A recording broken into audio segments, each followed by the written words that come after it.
पापियों को पाप से, पापियों को पाप से, पापियों को पाप से, पापियों को पाप से। श्री भागवत भगवान की है आरती, पापियों को पाप से है तारती।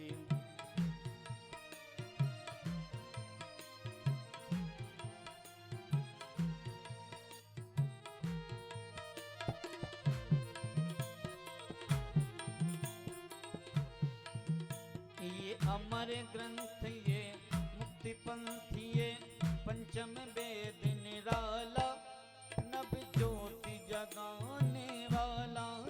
ये अमर ग्रंथ ये मुक्ति पंथी ये पंचम वेद निराला, नभ ज्योति जगाने वाला। हरि नाम यही हरि धाम यही, हरि नाम यही हरि धाम यही, जग के मंगल की आरती।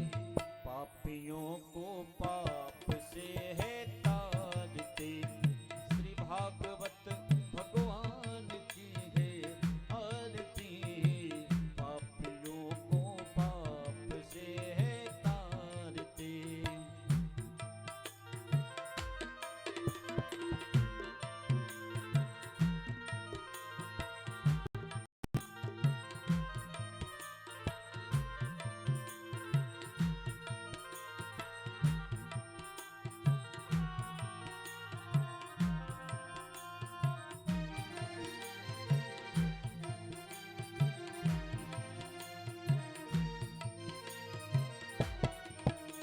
ये शांति गीत पावन पुनीत, पापों को मिटाने वाला, हरि दर्श कराने वाला। ये शांति गीत पावन पुनीत, पापों को मिटाने वाला, हरि दर्श कराने वाला। ये सुख करनी ये दुख हरनी, ये सुख करनी ये दुख हरनी, मेरे मधुसूदन की आरती। पापियों को पाप से है तारती, श्री भागवत भगवान की है आरती। पापियों को पाप से है तारती। ये मधुर बोल जग पंथ खोल, सन्मार्ग बताने वाला, बिगड़ी को बनाने वाला। ये मधुर बोल जग पंथ खोल, सन्मार्ग बताने वाला, बिगड़ी को बनाने वाला। मेरे राम यही घनश्याम यही, मेरे राम यही घनश्याम यही, प्रभु की महिमा की आरती। ओ आरती हाँ आरती, पापियों को पाप से है तारती, श्री भागवत भगवान की है आरती। पापियों को पाप से है तारती, पापियों को पाप से है तारती। कर्पूर गौरम करुणावतार, संसार सारम जगेन्द्रहारं, सदा वसन्तं हृदयारविन्दे, भवं भवानी सहितं नमामि। त्वमेव माता च पिता त्वमेव, त्वमेव बन्धुश्च सखा त्वमेव, त्वमेव वेद्या द्रविणं त्वमेव, त्वमेव सर्वं मम देवदेव, त्वमेव सर्वं मम देव।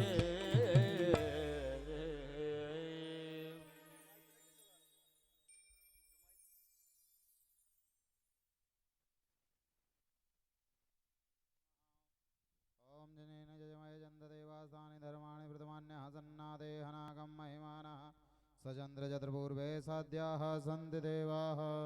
हरिः ओम्।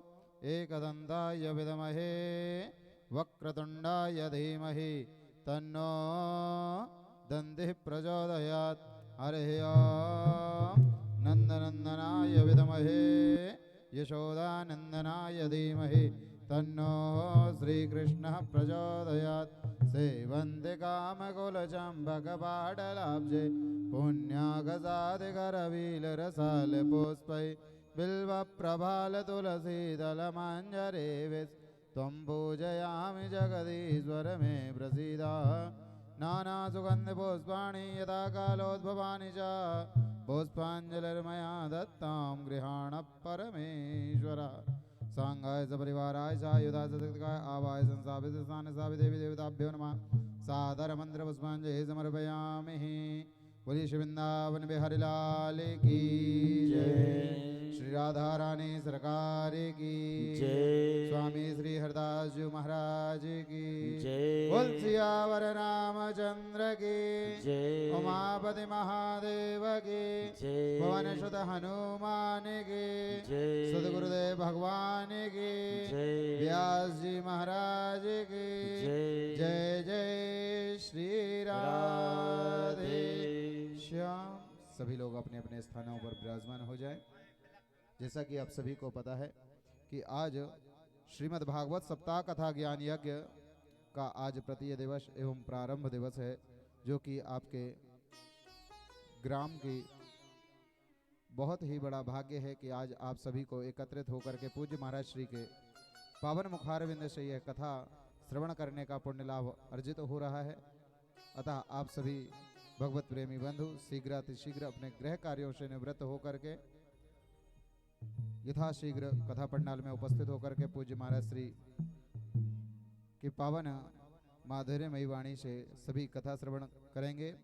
तो आइए सभी महाराज श्री से निवेदन करें कि वे हम सभी को अपनी पावन रसमयी वाणी ओजमयी वाणी से श्री ठाकुर जी महाराज के नामों का नाम और गुणानुवादन जो है श्रवण कराएं।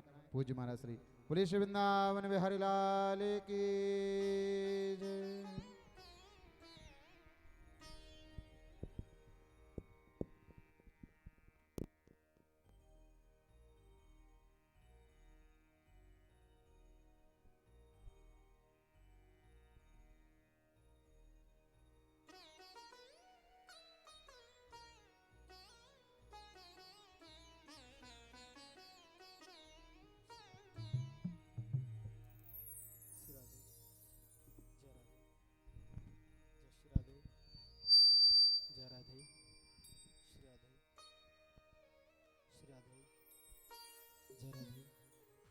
जय राधे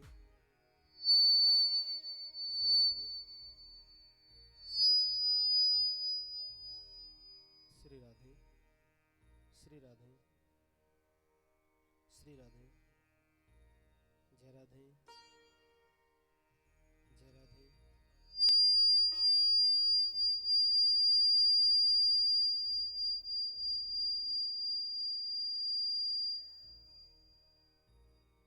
श्री राधे जय राधे जय राधे श्री राधे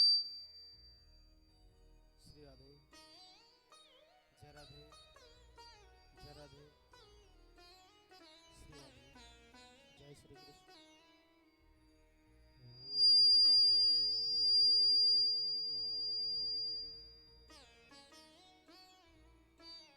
स्वस्ति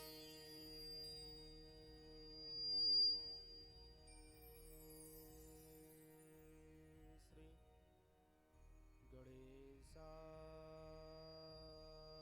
नमः।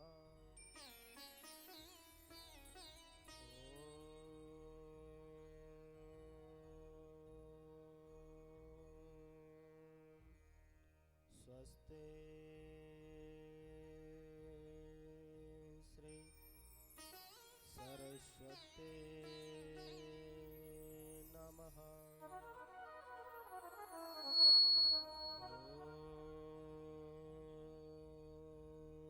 स्वस्ति श्री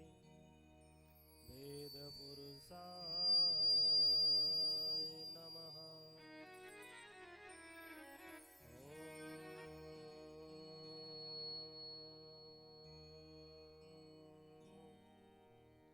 स्वस्ति श्री गुरुचरण कमलेश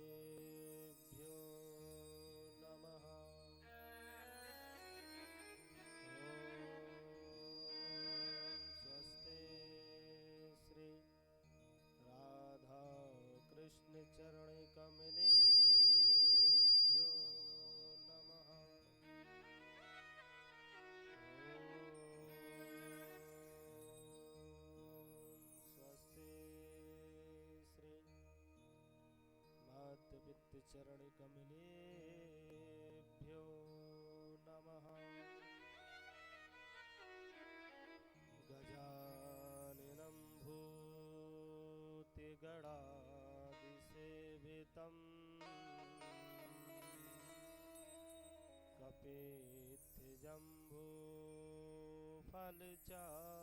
कपित्थजम्बूफलचारुभक्षणम्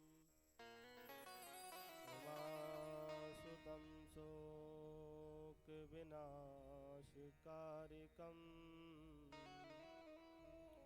नमामि विघ्नेश्वरपादे।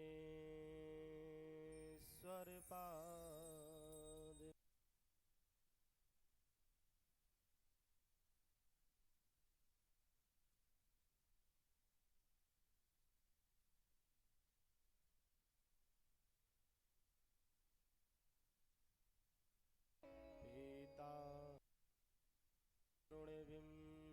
विफला रोष्टाय पूर्णेन्दुसुन्दरिमुखादरविन्दनेत्रा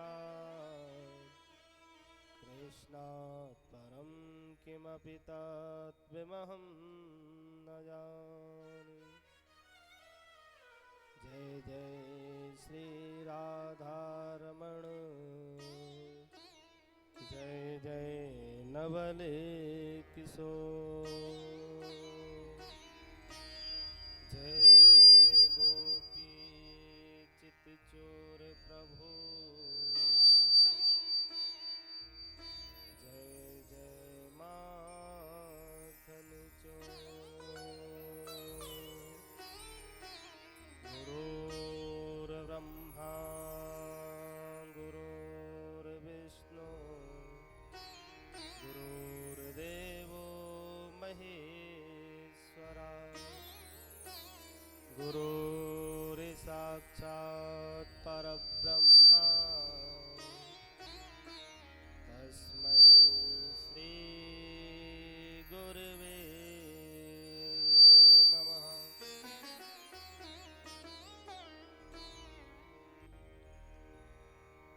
राधे मेरी स्वामिनी, मैं राधे जुको दास, जन्मे जन्मे मोहि दीजियो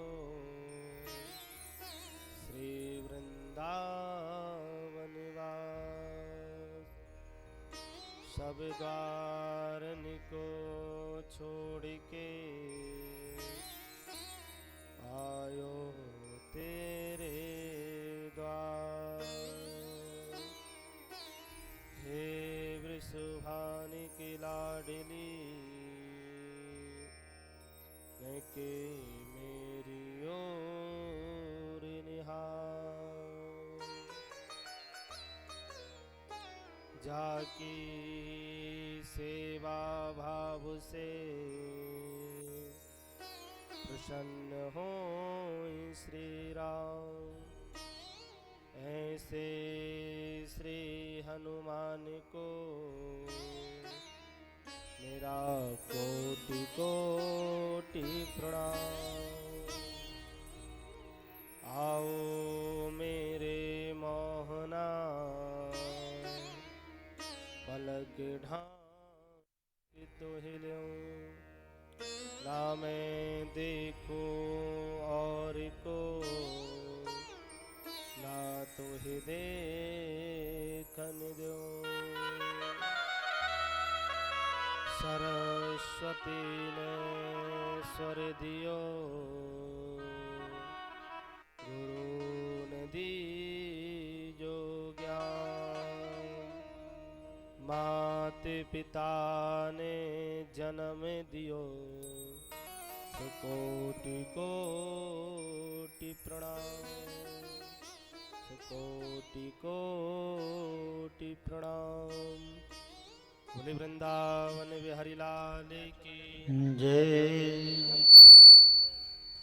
भागवत भगवान की जय सतगुरुदेव भगवान की जय हनुमान जी महाराज की जय भूतेश्वर भगवान की जय शंकर भगवान की जय स्थान देवता की जय ग्राम देवता की जय नगर देवता की कुल जय देवता की जय आज के आनंद की जय श्री राधे जय जय श्री राधे श्री राधे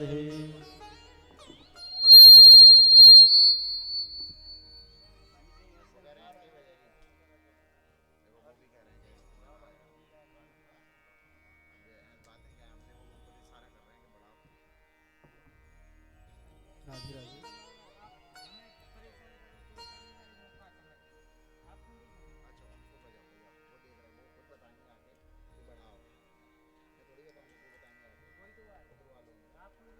बड़े ही हर्ष और सौभाग्य। आप लोगों तक आवाज पहुंच रही ना सब तक? हाँ जी। बड़े ही सौभाग्य और हर्ष का पावन शुभ अवसर। हमारे कुल देवता माता पिता के सत्कर्म का यह शुभ फल जो हम सबको आज यहाँ भगवान के कथा के रसस्वादन करने के फलस्वरूप प्राप्त हो रहा है। और यह पावन गंगा जो भागवत रूपी पावन गंगा है, यह हम सबको आज से 7 दिन विगत ऐसे ही बहती रहेगी और इसमें स्नान करने का, गोता लगाने का शुभ अवसर हम सबको प्राप्त होगा। यह भागवत कथा जो है, विशेषता इसका जो संकल्प है वह पितृ कल्याण हेतु है।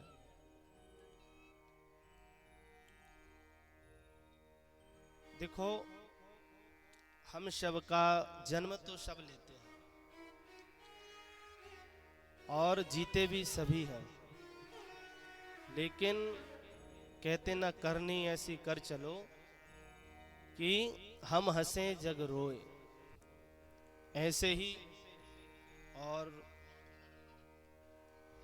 ऐसा ही जीना सार्थक है।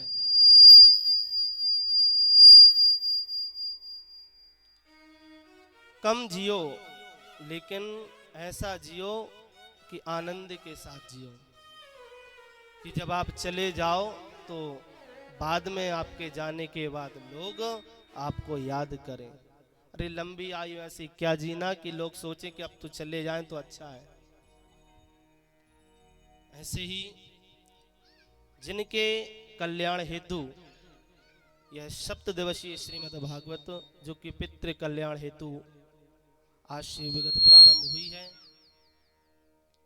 जिनके निमित्त ऐसे स्वर्गीय दीपक सिंह भदौरिया, हम सबके प्रिय, हम सबके आत्मनीय, उनके कल्याण हेतु यह आयोजन, यह कथा आप सबके माध्यम से यहाँ रखी गई है। और आशा करते हैं, और अच्छे आदमी तो भगवान के चरणों तक तो जाते ही हैं, वह यहाँ बैठ कर के राधा रानी की गोद में, मेरे बांके बिहारी की गोद में बैठ कर के इस कथा को श्रवण कर रहे होंगे और करेंगे उन्हीं के निमित्त। और हम सबके पितृ कल्याण हेतु यह भागवत जी का आयोजन रखा गया है, जो कि मुख्य यजमान के रूप में विराजे। आप सभी को, भैया जी को बहुत बहुत साधुवाद, धन्यवाद कि आप देखिए, अपने लिए तो दुनिया जीते है, अपने लिए दुनिया करती है, अपने लिए दुनिया खाती है, सब कुछ अपने लिए करती है, लेकिन जो दूसरों के लिए करे वही तो कर्म है, वही तो पुण्य है, वही तो फल है। ऐसे स्वर्गीय दीपक सिंह भदौरिया के निमित्त यह कथा हो रही और आप सब इस कथा में सहयोग कर रहे यजमान के रूप में विराजे भैया जी, जो कि इस कथा के मुख्य यजमान के रूप में से सुशोभित हो रहे हैं। और आप सब ने बड़ी सुंदर संख्या में मिलकर के आज इस सुंदर श्रीमद् भागवत कथा पूर्व होने से पहले सुंदर कलश यात्रा की आप माताओं बहनों ने शोभा बढ़ाई। आप सभी का बहुत बहुत धन्यवाद, साधुवाद। आइए हम सब मिलकर के आज प्रथम दिवस की वेला में प्रवेश करते हैं। कथा का समय 1 से 4 रखा गया, लेकिन आज प्रथम दिवस था तो कुछ विलंब तो प्राय हो ही होता है हर कर्म में।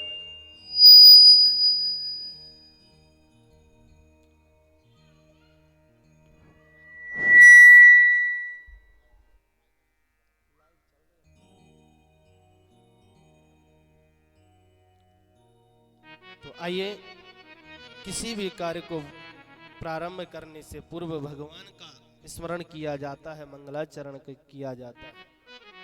कोई भी नया कार्य हो, भगवान का मंगलाचरण का तात्पर्य है मंगल आचरण।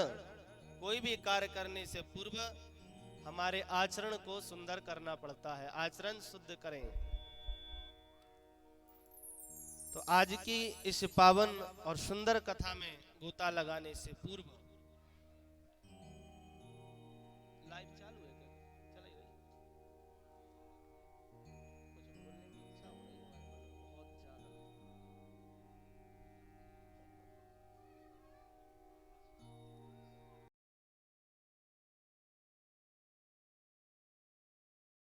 पूर्व भगवान नाम संकीर्तन का आश्रय लेते हुए देखियो, गंगा 2 प्रकार की होती हैं।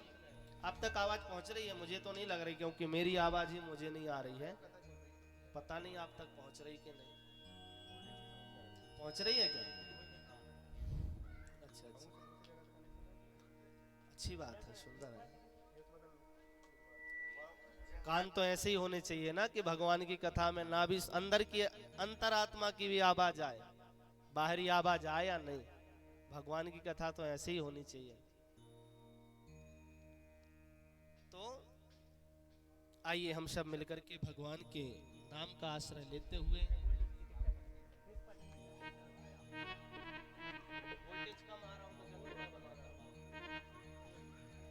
भगवान नाम का आश्रय लेते हैं। भगवान के नाम का आश्रय मन और वाणी को पवित्र करने के लिए। देखो, 2 गंगा होती हैं।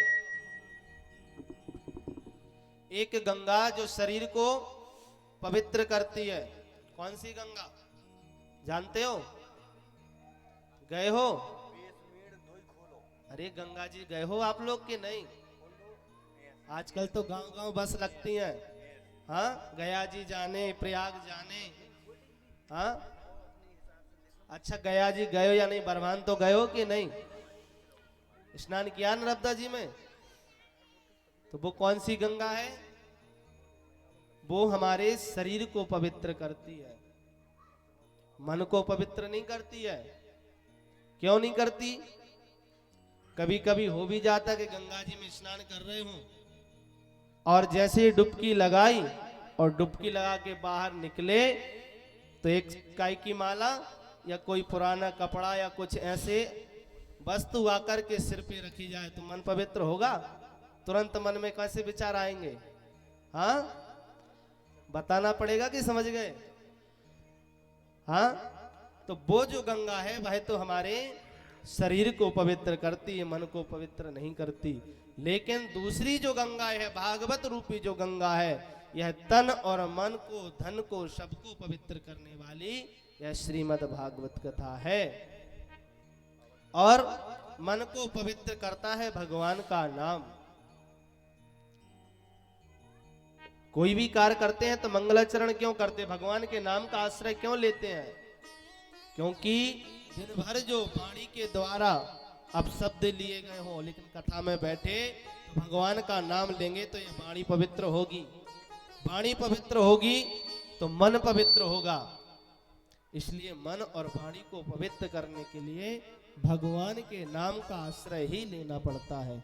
तो आइए हम सब मिलकर के 2 क्षण भगवान नाम का आश्रय लेते हुए मन वाणी को पवित्र करते हुए आज की सुंदर और पावन कथा में प्रवेश करेंगे।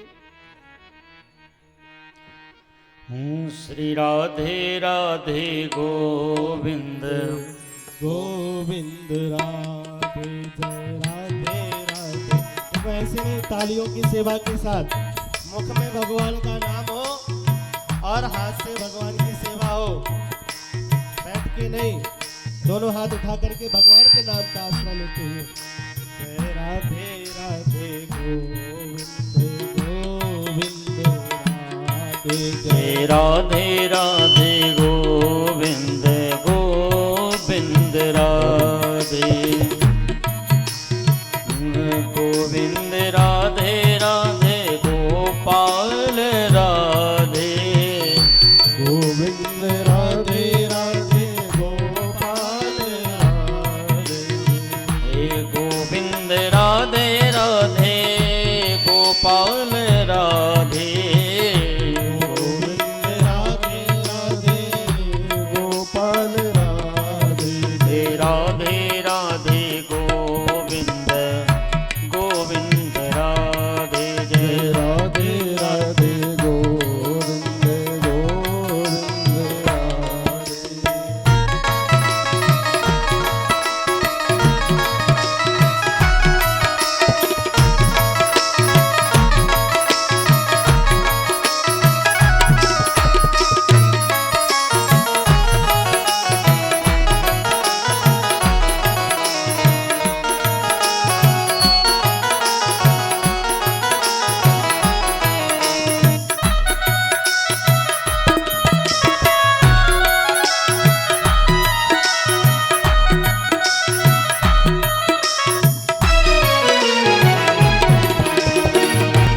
गोविंद राधे। गोविंद राधे राधे गोपाल राधे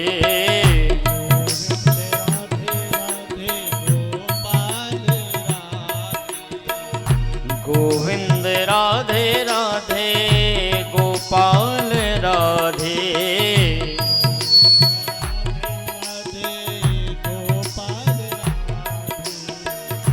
गोविंद राधे राधे गोपाल राधे गोविंद राधे राधे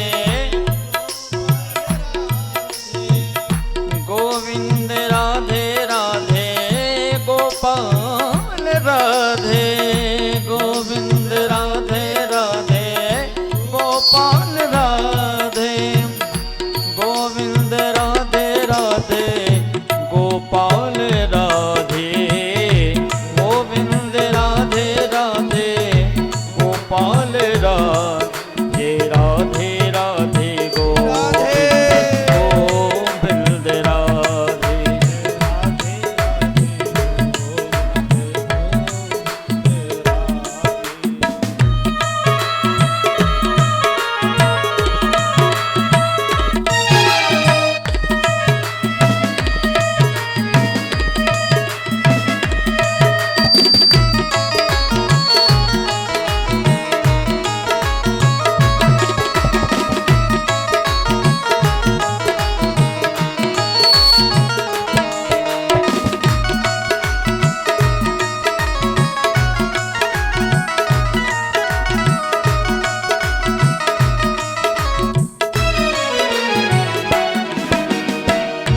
गोविंद राधे गोविंद राधे राधे गोपाल राधे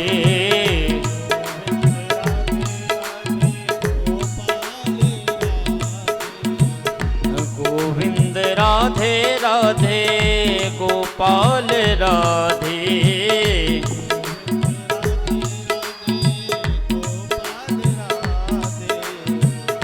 गोविंद राधे राधे गोपाल राधे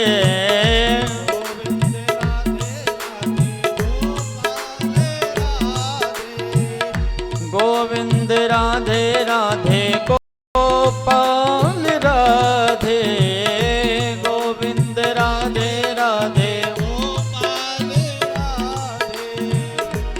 गोविंद राधे राधे गोपाल राधे राधे राधे गोपाल राधे श्री राधे राधे गोविंद गोविंद राधे श्री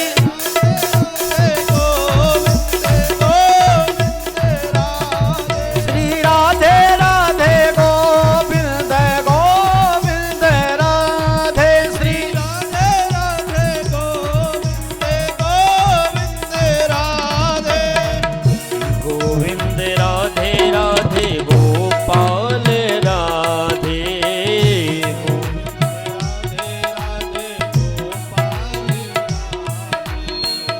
गोविंद राधे राधे गोपाल राधे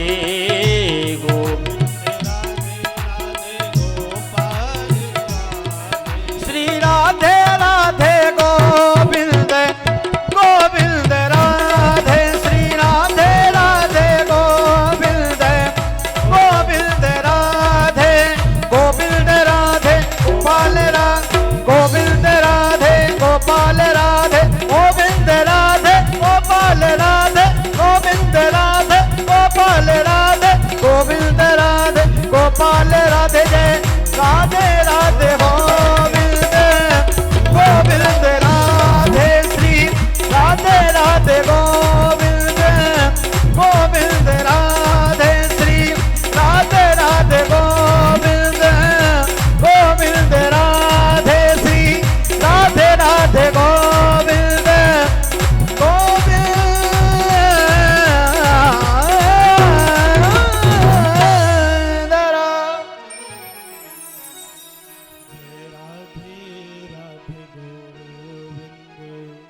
गोविंद राधे जय राधे राधे गोविंद गोविंद राधे वृंदावन बिहारी लाल की जय। परंपरा पर अकरुणा वरुणालय आकर तुम सर्व समर्थ नंद नंदन यशोदानंदन व्रजनंदन श्री बालकृष्ण लाल श्री बांके बिहारी लाल जी के चरणों में इस दास का कोटि कोटि वंदन प्रणाम। ब्रज की अधिष्ठात्री देवी वृषभान नंदिनी श्री किशोरी जी श्री राधा रानी जी के चरणों में इस दास का कोटि कोटि नमन वंदन प्रणाम। परम श्रद्धेय संत पूज्य श्री सतगुरुदेव भगवान पूज्य गुरुदेव भगवान के चरणों में इस दास का कोटि कोटि वंदन प्रणाम। अनंत बलवंत श्री हनुमान जी महाराज के चरणों में इस दास का कोटि कोटि वंदन।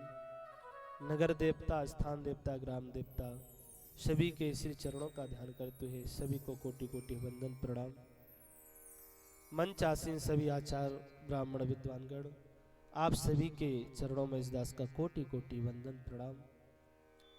मंच आसीन सभी संगीत बंधु आप सभी के हृदय में विराजमान मेरे बालकृष्ण का दर्शन करते हुए आपको भी कोटि कोटि नमन वंदन।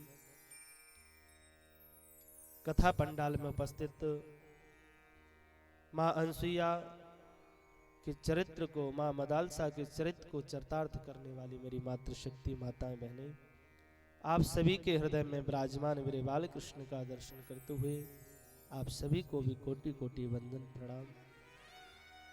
कथा पंडाल में आए हुए सभी वृद्धजन भाईजन आप सभी के हृदय में विराजमान मेरे बांके बिहारी जी के चरणों का ध्यान करते हुए आप सभी को नमन वंदन प्रणाम। एवं जहाँ तक भी मेरी आवाज पहुँच रही आप सभी के हृदय में विराजमान मेरे बालकृष्ण को नमन करते हुए आप सभी को भी कोटि कोटि वंदन प्रणाम। एवं दूर दरार YouTube के माध्यम से इस कथा को श्रवण करने वाले सभी भगवत प्रेमी सभी आत्मनी सभी के हृदय में विराजमान मेरे ठाकुर को नमन। और जहां तक भी मेरी आवाज पहुंच रही है सभी को व्यास मंच से राधे राधे जय जय श्री राधे। देखो आज प्रथम दिवस है कथा का और आप लोग प्रथम दिवस विराजमान हैं तो 7 दिन तो आएंगे ही आएंगे, है ना। कौन कौन आएगा? ऐसा तो नहीं कि आप दर्शन दे के कल से फिर सीधे 7वें दिन मिले, क्योंकि देखो भैया सिहोरा भी कोई तीर्थ से कम नहीं है। नित्य कथाएं होती रहती हैं, हरदम कथाएं होती रहती, और आप लोग भी पक्के श्रोता हैं, पक्के हुए कई कथाएं सुने बैठे हो। तो ये भी सुना होगा कि 7-6 दिन नहीं सुनी कथा, जो 7वें दिन सुन लेता है तो पूर्ण फल मिलता है। सुना है कि नहीं? ऐसा मत करना कि आज दर्शन दियो कल से तो कहीं अब सीधे 7वें दिन मिले महाराज जी। हाँ,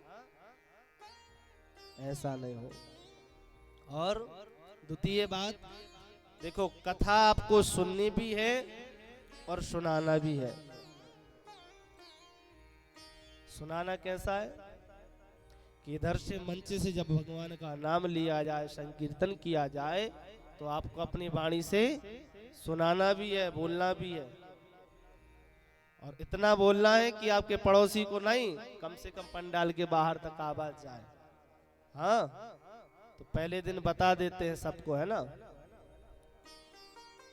क्योंकि किसी संत ने कहा है कि जहां ऐसे दिव्य अनुष्ठान जिस स्थान पर होते हैं, जिस जीव के माध्यम से, जीव तो ठीक है, किसी संत ने कहा है धन्य धन्य वह देश है, धन्य धन्य वह गांव, और धन्य धन्य वह जीव है जो लेत अपने मुख से भगवान का नाम।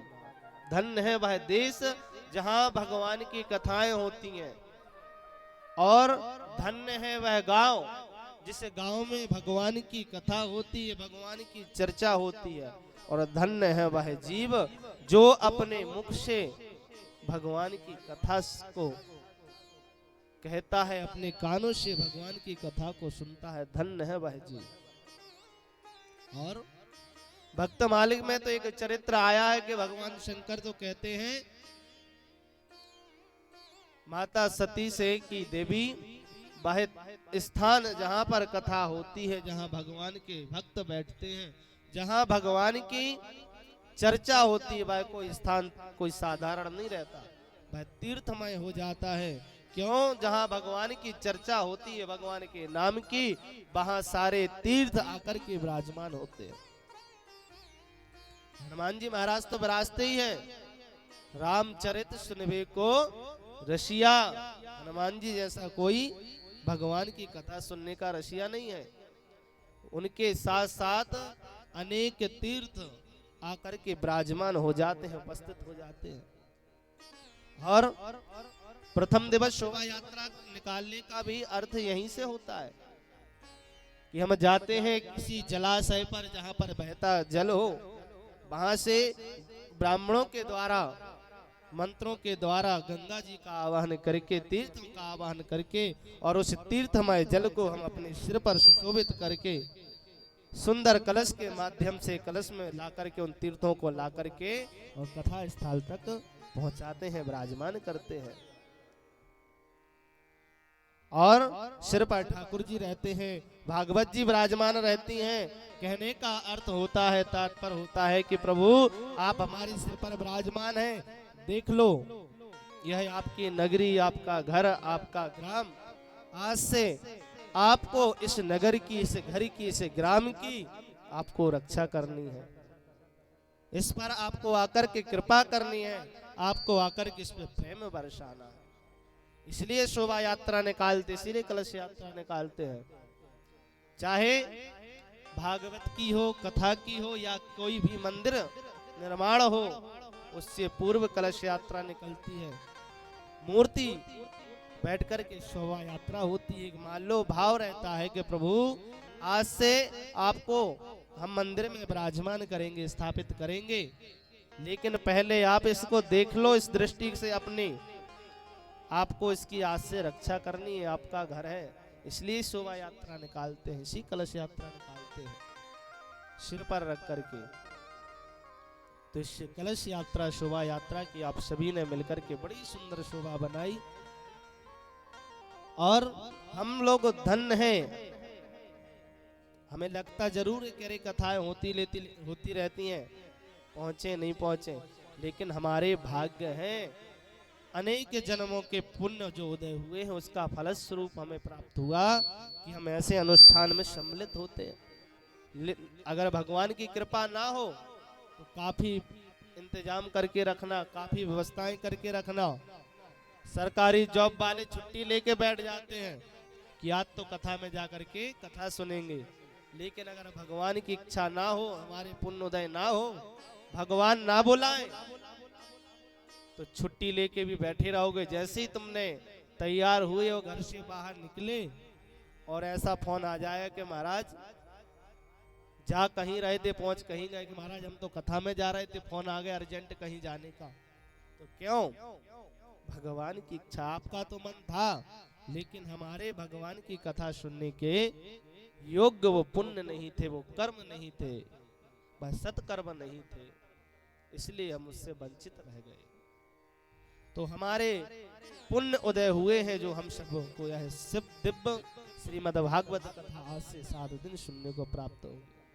अरे किसी संत ने तो कहा है कि कथा में कौन जाता है, भगवान की मंदिर में कौन जाता है, वृंदावन कौन जाता है। हमारी इच्छाएं तो बहुत है, खूब चाह रहे हैं 5-10 साल से कि वृंदावन पहुंच जाए, टिकट भी हो गया, लेकिन ऐसी व्यवस्था बनेगी नहीं पहुंच पाते हैं।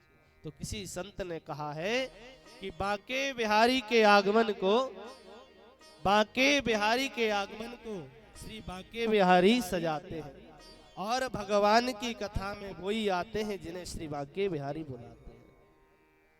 भगवान की कथा में वही जाएगा जिसको मेरे ठाकुर बुलाएंगे, जिसको वो चुनेंगे वही आएगा। तो हमारे सत्कर्म हमें यहाँ लेकर के विराजमान किए हैं, क्योंकि कलयुग के प्राणी हम सब इतने स्वार्थी हो गए, इतने स्वार्थी हैं कि बिना मतलब के, बिना कारण के भगवान को याद नहीं करते, भगवान के पास जाते ही नहीं है। बिना स्वार्थ के कोई कार्य नहीं करते हम, जब तक हमारा कोई स्वार्थ सिद्ध ना हो तब तक। प्रायः भगवान को हम 3 जगह याद करते हैं, इतने स्वार्थी हैं। बिना स्वार्थ के भगवान को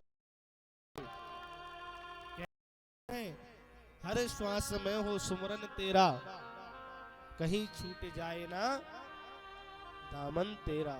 हर श्वास में हो कहते हैं, लेकिन जीवन में उतारते नहीं हैं।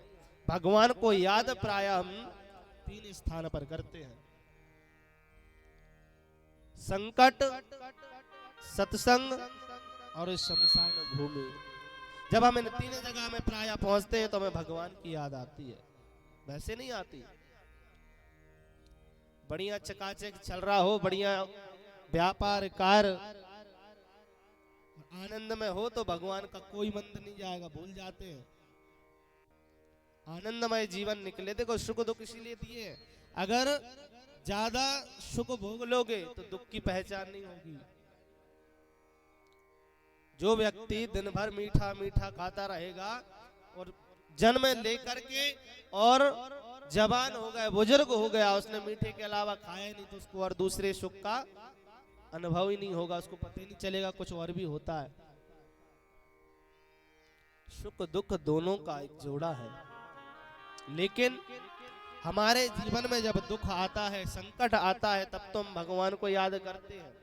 लेकिन जैसे ही सुख हमारे जीवन में आया, बढ़िया सब कार्य चलने लगा, धन भी बहुत है, गाड़ी बंगला घोड़ा सब कुछ है, शादी विवाह सब कुछ हो गया, सब कुछ है, तो हम भगवान को याद नहीं करते। लेकिन हमारे जीवन में जब संकट आएगा तो हर सांस में, हर उसमें क्षण क्षण में भगवान को याद करते हैं। अरे उदाहरण से समझ लो, कोई बच्चा है रोज स्कूल जाता है लेकिन मंदिर कभी नहीं जाएगा। जैसे ही एग्जाम की डेट आई, पता चला कि भैया 1 तारीख से पेपर है और साल पढ़ाई नहीं की। अब उसको वो पेपर कैसे संकट के माध्यम से देखेंगे कि अब कैसे पास हो। तो शाम को अगरबत्ती दिया और नारियल लेके हनुमान जी के पास जाएगा, मंदिर जाएगा भगवान शंकर के पास, प्रभु लाज रखना, कृपा करना, पास करवा देना, नहीं तो पिताजी का बढ़िया सा डंडा तैयार है, हम आपको 1 किलो बढ़िया रबड़ी चढ़ाएंगे, बढ़िया पेड़ा चढ़ाएंगे, बस पास कर देना। क्यों गया बालक, क्यों गया? क्योंकि संकट आया, पेपर का टेंशन होने लगी। हाँ, तो भगवान की याद आई तो कहाँ पहुंचा? मंदिर में। या इस माध्यम से समझ लो, कोई व्यक्ति अर्धरात्रि में, मध्य रात्रि में कहीं से लौट के आ रहा है, बढ़िया चला रहा, कोई दिक्कत नहीं, लेकिन जैसे ही वह यात्रा के बीच में पहुंचा तो बीच में उसको कहीं ऐसा स्थान दिखाई दिया, कोई शमशान भूमि दिखाई दी। अब उसको याद आ जाए, या फिर कोई ऐसी स्थान दिखाई दे जहां कोई ऐसी घटना घटी हो, तो उसको तुरंत याद आएगा कि भैया यहाँ तो कुछ ऐसी आसक्ति है जो हमें हानि पहुंचा सकती है, हमें कुछ अनिष्ट कर सकती है, तो तुरंत उसको हनुमान जी याद आ जाएंगे। जय हनुमान ज्ञान गुण सागर, जय कपीस तिहुँ लोक उजागर, भूत पिशाच निकट नहीं आवे, महावीर जब नाम सुनावे। वैसे याद नहीं करेगा, बढ़िया चला आ रहा था, कोई दिक्कत नहीं थी, खूब गाड़ी चला के आए, जैसे ही शमशान भूमि में पहुंचा तो उसको हनुमान जी याद आ गए। क्यों? संकट आ गया, भय हुआ है, तो हनुमान जी याद आ गए। हाँ? और सब कुछ बढ़िया चल रहा तो काय के भगवान, काय के मंदिर कोई नहीं जाता, इतने अच्छे हम नहीं है, लेकिन संकट आया तो भगवान की याद आई। तो पहला क्या कि जब संकट आया जीवन में तो भगवान की याद आती है। लेकिन एक ऐसे भी माता हुई है, ऐसे भी भगवान की भक्त हुई है, जिसके जीवन में जीवन पर्यंत दुखों की झड़ी लगी रही, जीवन पर्यंत दुख झेले हैं, कभी सुख की एक क्षण उनके जीवन में नहीं आया, एक क्षण भी। लेकिन जब वह दुख समाप्त होने का समय आया, दुख खत्म होने का समय आया, भगवान सामने खड़े हुए हैं, बोला मैया अब तुम कुछ मांग लो, तुमने जीवन पर्यंत दुख भोगे हैं। कौन है ऐसे, कौन सी स्त्री है?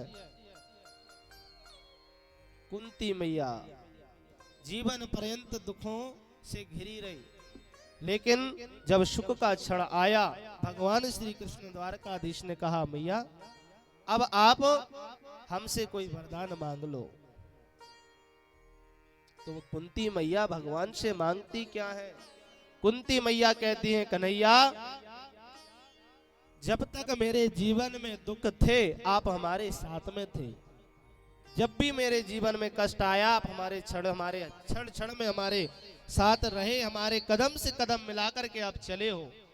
लेकिन अब महाभारत का युद्ध जीत लिया, हमारे पुत्र राज्य मिल गया और राज्य का सुख भोगने लगे, और जैसी सुख की घड़ी हमारे जीवन में आई है और अब आप जाने की बात करते हो, आप जा रहे हो, तो हे गोविंद मुझे ऐसा सुख नहीं चाहिए जिस सुख में आप हो ना, आपकी याद ना हो। हमें तो वो दुख दे दो, वो घड़ी दे दो जिस घड़ी में, जिस सांस में, जिस क्षण में आपकी याद बनी रहे, मुझे वो दुख दे दो। मुझे ऐसा सुख नहीं चाहिए गोविंद, हे द्वारकाधीश ऐसा सुख मुझे नहीं चाहिए जिसमें मैं आपको भूल जाऊं, आपकी याद ना आए, आप हमारे समक्ष ना हो, ऐसा सुख नहीं चाहिए। क्यों? कुंती मैया कहती है कि दुखों की चोट खाई ना होती केशव और तुम्हारी याद आई ना होती, कि अगर हमारे जीवन में दुख ना आते तो तुम्हें कौन याद करता, तुम बढ़िया अपने द्वारका में रहते, हम अपने घर पर रहते, लेकिन हमारे जीवन में दुख आया तभी तो आपकी शरण में गए और आपने आकर के हमारे साथ दिया और उन दुखों से आपने हमें उबारा। कुंती मैया कहती हैं कि मुझे ऐसा सुख नहीं चाहिए जिसमें आपकी याद ना हो, मुझे वो दुख दो जिसमें आपकी याद बनी रहो। ऐसी एकमात्र जीवन में अगर संसार में कोई अगर भक्त हुआ है तो वह कुंती मैया हुई, जिसने जीवन कष्ट भोगे लेकिन जब सुख का छड़ाया तब भी उन्होंने दुख मांगा। और कहती हैं सुख के माथे सिर पड़े जो हरि हृदय से जाए, और बलहारी बा दुख की जो पल पल नाम रटाए। हे गोविंद, मुझे तो वो दुख अपने हृदय से लगा कर रखूंगा, उस दुख में जिसमें आपकी याद में इस नेत्रों से आंसू बहते रहे, वो दुख दे दो। ऐसी कुंती मैया। लेकिन हम लोग दुख में याद करते हैं, सुख में नहीं करते हैं। कुंती मैया की तरह भगवान को हर क्षण याद करो, हर समय। दूसरा स्थान आता है सत्संग। जब भगवान की कथा हो रही हो, भगवान का कोई स्थान हो और भगवान की कथा में गए, संतों के समक्ष गए, ब्राह्मण के समक्ष गए, उन्होंने भगवान की सुंदर सुंदर कथा में सुनाई कि हमारे कन्हैया ने वृंदावन में इस प्रकार से माखन चोरी की, भगवान ने वृंदावन में ऐसे जन्म लिया, भगवान ने ऐसे महाराज किया। जब वो कथा सुंदर सुंदर हमारे कानों में जाती हैं तो समक्ष उसी क्षण हमारे अंदर वह लीलाएं प्रकट हो जाती हैं और भगवान की सुंदर छवि प्रकट होकर के उसका दर्शन करते हुए हम गदगद हो जाते हैं। और ऐसे भाव समय बन जाते हमारे के सब संसार में कुछ नहीं है, संसार तो केवल भगवान के चरणों में ही, भगवान के अलावा कुछ नहीं है। तो सत्संग में जाएंगे तो भगवान की बहुत याद आएगी, भगवान की बहुत सुंदर कथा लगेगी। तो दूसरा स्थान है सत्संग, जहां हम भगवान की को याद करते हैं, भगवान को स्मरण करते हैं। और तीसरा है शमशान भूमि। शमशान भूमि में भी हम भगवान को बहुत याद करते हैं। कैसे? अरे किसी का शरीर पूर्ण हुआ और उसको हम लेकर के गए, सब लोग पीछे चलते हैं, भगवान का नाम लेते हैं, भगवान का नाम लेते हुए जाते हैं। राम नाम सत्य है। देखो, कहते सभी हैं लेकिन अमल कोई नहीं करता, और कोई कदाचित अमल भी कर ले, याद भी कर ले तो भूल जाता है। कहां तक याद रहेगा? उधर ही तक जाएगा तो बड़े भैया भाव से बोलेगा देखो कितना अच्छा आदमी था, चला गया, अरे अभी तो हमारे साथ था, कितना भला आदमी था, गया। दूसरा कहेगा भैया ये तो सत्य है, जीवन के साथ ही प्रकट होता है, जीवन मरण आया है सो जाएगा, राजा रंग फकीर, सबको जाना है। आज ये गया कल हमें भी जाना है, सबको जाना है एक दिन भगवान के पास, यही सत्य है। खूब याद करेंगे कि देखो कितना भला आदमी था, चला गया, हमें भी जाना है, हम कहां फंसे हैं, बड़ा वैराग्य उत्पन्न होगा। लेकिन कब तक? जब तक उसमें अग्नि नहीं लगी।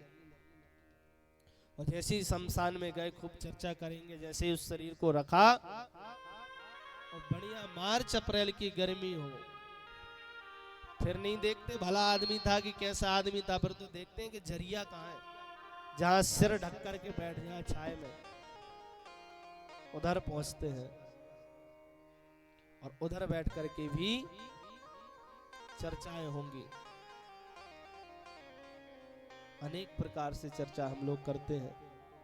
तो कहने का तात्पर्य है कि विशेषता हम भगवान को तीन ही स्थान पर याद करते हैं, सत्संग, संकट और शमशान भूमि में।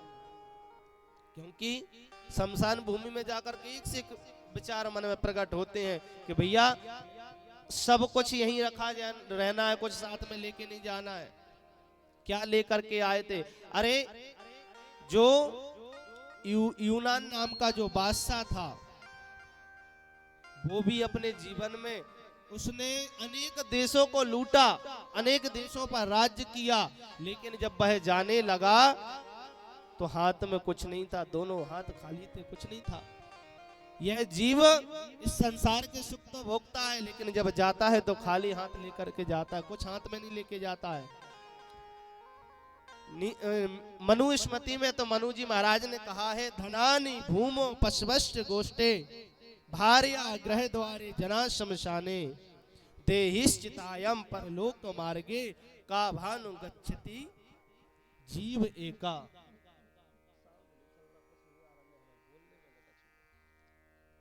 तो कहते हैं मनु जी महाराज कि जीव जब इस संसार से जाता है तो क्या लेके जाता है। गिनाते हैं मनु जी महाराज, एक एक चीज पर अमल करवाते हैं। लोग इस भ्रम में रहते हैं कि महाराज दुनिया में जीवन भर बहुत धन कमा लो, हम धन लेकर के जाएंगे। जीवन भर धन कमाते हैं, धन कैसे कमाते इसमें भी भूल जाते। बस धन आए कैसे भी आए, चाहे किसी को हानि पहुंचे, चाहे किसी का गला कटे, चाहे किसी का परिवार नष्ट हो जाए, बस हमारा पेट भरे, हमें धन मिले। नीति अनीति हर प्रकार से, झूठ छल कपट हर प्रकार से इस धन अर्जित करने में हम लोग लगे रहते हैं। मैं ये नहीं कह रहा कि धन मत कमाओ, अरे धन से ही धर्म होता है, बिना धन के धर्म नहीं होता है। लेकिन उसकी भी एक मर्यादा है, उसका भी एक नियम है। तो मनु जी महाराज कहते हैं कि हम कितना भी धन कमा लें लेकिन लेकर के नहीं जा सकते। कितने ही गाड़ी बना खरीद लें, कितने ही बंगले बना लें, कितनी भी कोठी बना लें, वो साथ नहीं जाएगी। धनानि भूमो पशवश्च गोष्ठे, कि हम जो धन खरीदते हैं, जो धन है हमारे पास, भाई हमारा कहाँ तक साथ देगा। या तो बैंक तक, या घर की तिजोरी तक, या फिर अगर छिपा के रखा किसी ने तो गड़ा के तो जमीन में। गाड़ी बंगड़ा घर तक ही रहेगा। और अच्छा एक चीज और चेताते भी हैं लोग, जब व्यक्ति जाता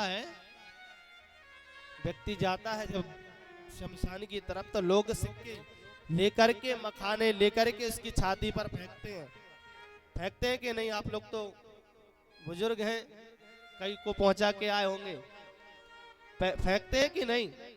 छाती पर सिक्का लेकर के फेंकते हैं। तो एक संत कह रहे थे, उनका भाव था, वो कह रहे थे कि ले बेटा तूने खूब जिंदगी भर कमाया, जे ले तू एक बाप का हो तो ले एक सिक्का मुट्ठी में ले जाके बता दे। जे फेंक रहे इसलिए सिक्का फेंकते कि ले तूने खूब कमाया, खूब कोठी कट्टी, अब तू तुझ में दम हो तो एक सिक्का ले जाके दिखा दे, इसलिए सिक्का फेंकते हैं। छाती पे जाते हैं और गिर जाते हैं, एक सिक्का उठाने की हिम्मत नहीं होती कि एक सिक्का लेके चला जाए। मखाने फेंकते हैं इस भाव से कि महाराज अब तुम तो जा रहे हो, लेकिन ऐसी कामना करके जाओ कि मखाने की तरह हमारे घर परिवार फूलता रहे, इस भाव से। तो कहते हैं धन कहाँ तक जाएगा, या बैंक तक, जमीन में अगर गड़ा दिया तो जमीन तक, और तिजोरी में रखा तो तिजोरी तक। तो कहते हैं महाराज और क्या जाएगा साथ में, तो कहते हैं भार्या। तो मनु जी महाराज कहते नहीं, भार्या भी साथ नहीं जाएगी। अगर आप इस लोभ में हो, इस विचार में हो को भार्या साथ में जाएगी, तो भार्या भी नहीं जाएगी। भार्या यानी पत्नी, पत्नी कहाँ तक जाएगी। भार्या ग्रह द्वारे, अरे जिस पत्नी को आप 7 फेरे लगा करके, अग्नि को साक्षी मान करके लेकर के आए, भाई भी हमारा साथ कहाँ तक देगी, ग्रह द्वारे, घर के दरवाजे तक तो खूब रोएगी, बिठलेगी, सब कुछ करेगी, लेकिन उसके बाहर जाने की अनुमति उसको नहीं है। उधर तक तो रोएगी और भाई उधर साथ छोड़ करके चली जाएगी। वहां की यात्रा आपको आगे बढ़ानी है, उसको छोड़ के जन, प्रियजन, मित्रजन, परिवार वाले जना शमशान, भाई कहाँ तक जाएंगे, शमशान भूमि तक। और यह शरीर चिता तक, शरीर हमारा साथ देगा चिता तक। जैसे इसमें अग्नि लगी है, जल करके भस्म हो जाएगा, कुछ साथ में नहीं रहेगा, ये भी छूट जाएगा। भगवान के पास तो जाएगा केवल उसके कर्म, उसके जो किए कर्म हैं, अच्छे बुरे सत्कर्म, जो कर्म करता वह जाएंगे, और कुछ साथ में नहीं जाता है। तो भगवान की कथा हमें इस प्रकार सुने इस उद्देश्य से सुने कि भगवान की कथा ही हमें भगवान तक पहुंचाएगी और कुछ नहीं। जीवन में और कार्य आप करेंगे, भाई साथ नहीं देंगे, वो हमारे ना साथ जाएंगे। साथ में जाएंगे तो यह भगवान की कथा, भगवान की कथा में बैठ करके भगवान का लिया हुआ नाम, यही हमारे साथ जाएगा और दूसरी वस्तु हमारे साथ नहीं जाएगी। लेकिन हम अपने बच्चों को, अपने परिवार वालों को जो सत्य है उससे वंचित रखते हैं, उसको तो छिपा लेते हैं और संसार की ओर मोड़ देते हैं। सत्य बच्चों को नहीं बताते। सत्य क्या है इस जीवन का, उससे हम अवगत ही नहीं कराते। अरे हम खुद नहीं जानते कि सत्य है का। बचपन से ही बच्चों को इस संसार में ही ढकेल देते हैं, इस असत्य से ही परिचय कराते हैं। जन्म लेते ही बच्चों को इस संसार में फंसा देते हैं। जो सत्य है उसको तो छिपा लेते हैं और जो झूठ है उससे अवगत कराते हैं। किसी ने बहुत सुंदर एक बात कही है कि सत्य को छिपाया गया, झूठ को बतलाया गया। सत्य को छिपाया गया, झूठ को बतलाया गया। बचपन में बतलाया गया धरा धाम सत्य है, जवानी में बतलाया गया अर्थ काम सत्य है, और जब पिंजरे का पंछी पिंजरा छोड़ चला तब अंत में बताया गया राम नाम सत्य है। अंत में जब जय शरीर पूरा हो जाता है तब हम उनको बताते हैं राम नाम सत्य है, राम नाम सत्य है। लेकिन जन्म से ही, जन्म लेने के बाद जैसे बच्चा बड़ा होगा उसको इसी संसार की जो वस्तुओं से परिचय कराया जाता है। यह धरा, यह परिवार, यही सत्य है। नौकरी, धन दौलत, यही सत्य है। इसके अलावा कोई सत्य नहीं है। और जब बेचारा बस इसमें फंस जाएगा, जब उसका शरीर पूर्ण होगा और जब वो जाएगा चार कंधों पे, तब कहते उस शरीर से जिसमें जान तक नहीं, जो पंछी जो है उस पिंजरे से उड़ गया, तब कहते भैया राम नाम सत्य है, भैया कृष्ण नाम सत्य है, राधा नाम सत्य है। अब क्या तात्पर्य होता है?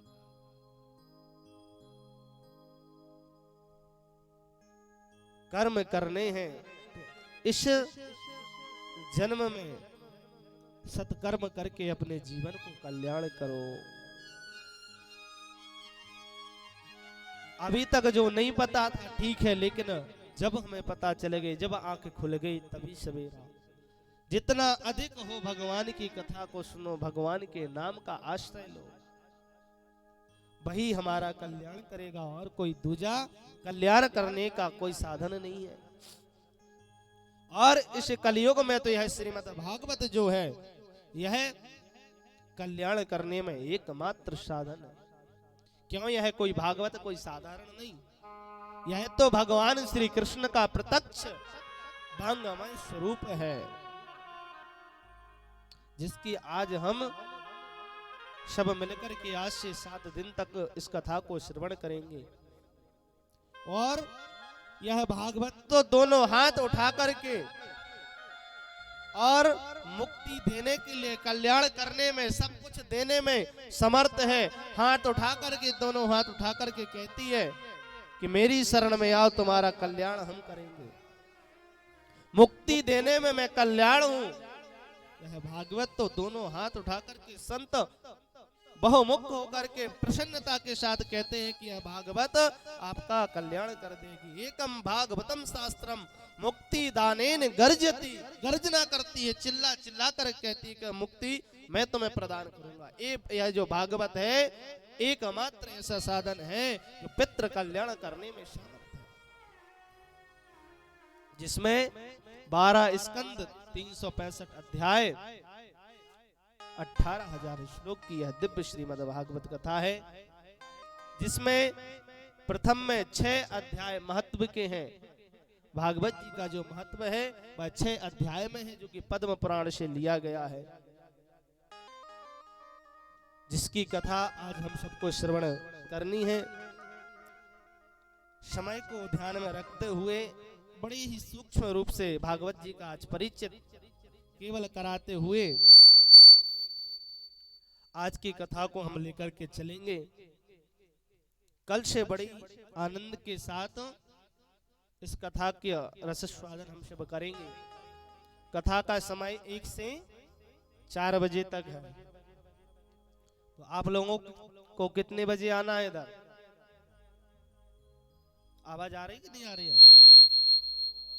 देखो, हम माताओं, हमसे थोड़ा बात करते रहना है, नहीं तो हमें यहाँ कथा सुनाते रहे और आप बढ़िया घूंघट लगा करके, हाँ, खम्मा का सहारा लेके बढ़िया सहारे से, हाँ, थोड़ी थोड़ी बात हमसे करते रहना।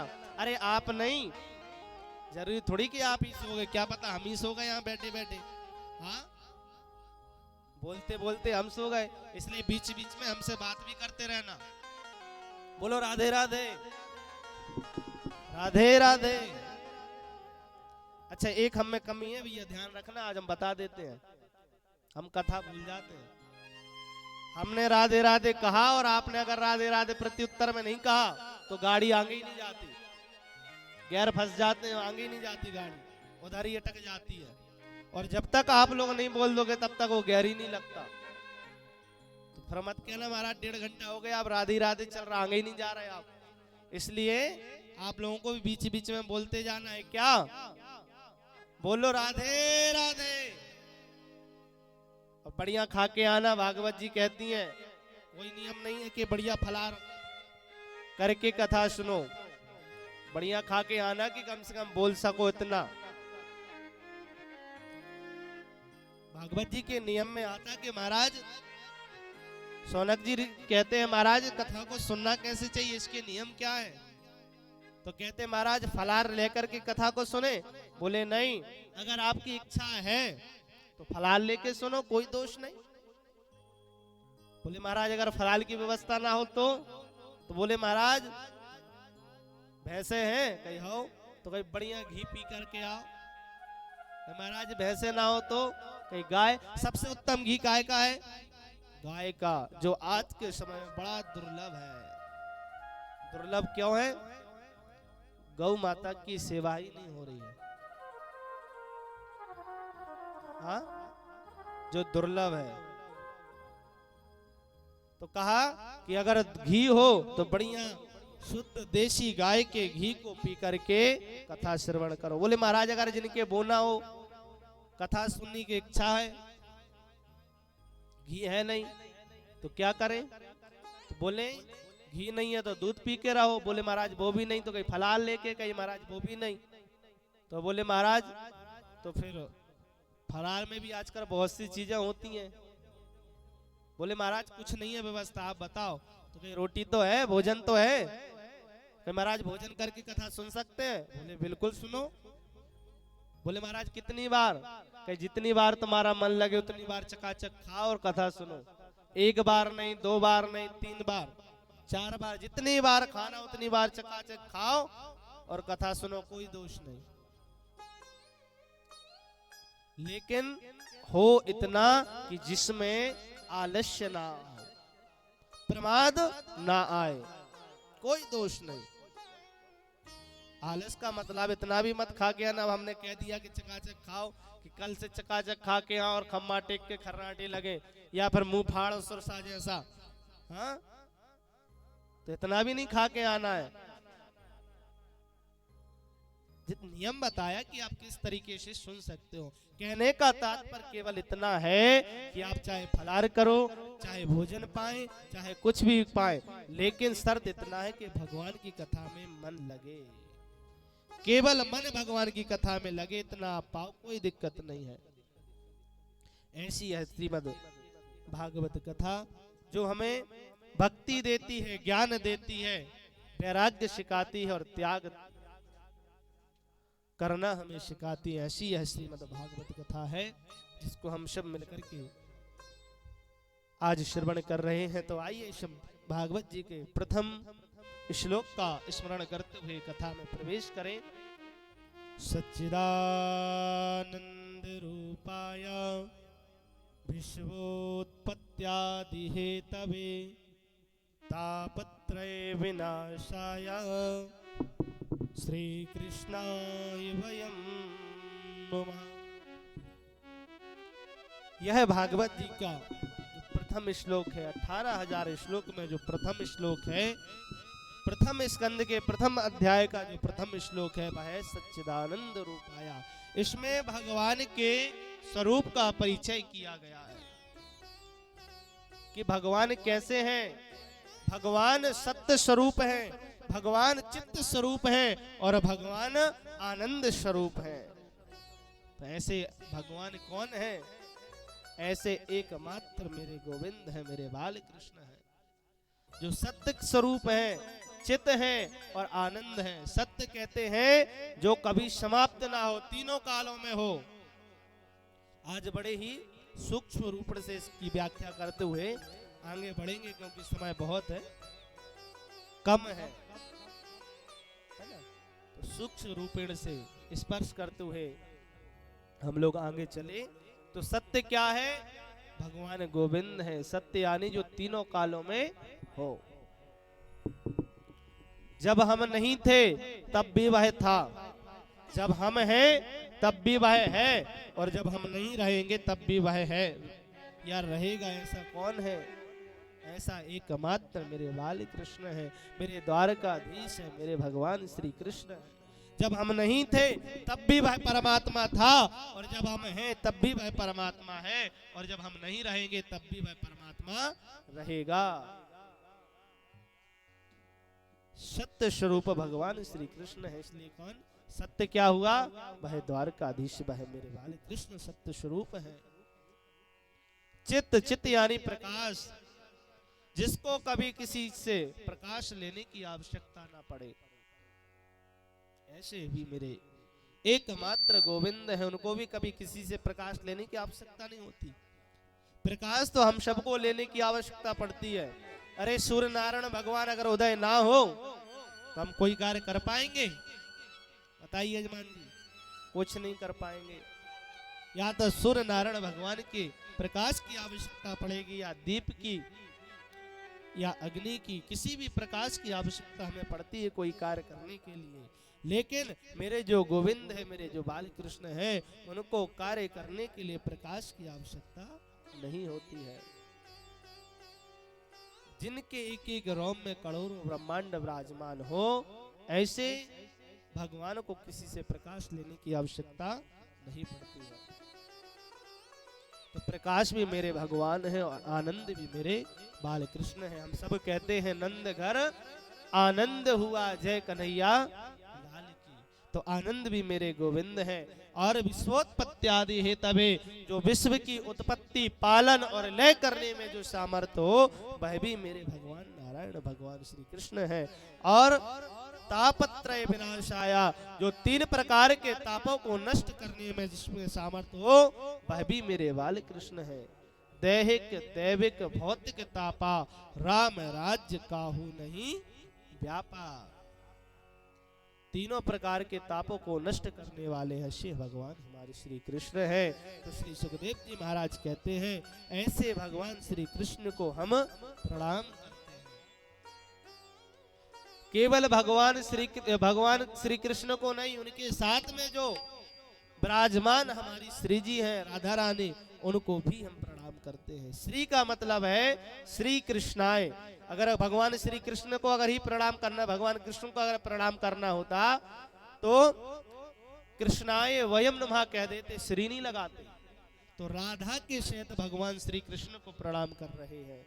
राधा वृंदावन में कहते हैं क्या? राधा रानी को राधा रानी तो कहेंगे, लेकिन श्री जी भी कहते हैं। भक्त जाते हैं तो क्या कहते हैं? चलो आज तो श्री जी के महल चलते हैं, आज तो बरसाना श्री जी के दर्शन करेंगे। तो ऐसे भगवान श्री कृष्ण को हम सब प्रणाम करते हैं। यम प्रव्यजन्तमनुपेतमपेत कृत्यम द्वैपायनो विहरकातरया जुहावा पुत्रेति तन्मयतया तरभोभिनेदो तम सर्वभूत हृदयम मुनिमानितोस्मि। और साथ में भगवान श्री जो सुखदेव जी महाराज हैं, उनको भी हम सब मिलकर के प्रणाम करते हैं। ऐसे सुखदेव जी महाराज जो परम बैरागी, परम जिसके अंदर किसी भी प्रकार का संसार की कोई माया की गांठ नहीं है, ऐसे श्री सुखदेव जी महाराज जो जन्म लेते ही संसार को त्याग करके भगवान की ओर बढ़ गए, भगवान को पाने के लिए बढ़ गए। पीछे थे पिताजी दौड़ रहे हैं, हे पुत्र रुक जाओ, हे पुत्र रुक जाओ, जन्म लेते ही तुम कहां जा रहे हो, रुक जाओ, मैं तुम्हारा पिता हूं, मैंने तुम्हें जन्म दिया है, रुक जाओ। लेकिन श्री सुखदेव जी महाराज सबको पीछे छोड़ते हुए भगवान की प्राप्ति के लिए बढ़ रहे हैं। ऐसे भगवान श्री सुखदेव जी महाराज को हम सब प्रणाम करते हैं। एक बार की समय है कि नैमिषारण्य की पावन भूमि पर 88,000 ऋषि इकट्ठे हुए, एकत्र हुए और एकत्रित होकर के श्री भगवान से कहते हैं, प्रभु आप कोई ऐसे संसार का कोई ऐसा उपाय बताइए जिससे संसार के व्यक्ति जो है ना, इनका कल्याण हो सके। शास्त्रों का सार आप हमें श्रवण कराइए, क्योंकि शास्त्र बहुत है, एक शास्त्र नहीं है। अगर सब शास्त्रों को श्रवण करने लगे तो जीवन बीत जाएगा, लेकिन सारे शास्त्रों को हम श्रवण नहीं कर पाएंगे। तो महाराज आप तो सारे शास्त्रों को रचने वाले हैं, आप सारे शास्त्रों का जो निचोड़ है, जो उसका परम तत्व है, उसका हमें ज्ञान कराइए। अनंत शास्त्रम बहुवेदितव्यम, अनंत शास्त्र हैं, लेकिन आप हमें उन सब शास्त्रों का जो निचोड़ है वह श्रवण कराइए।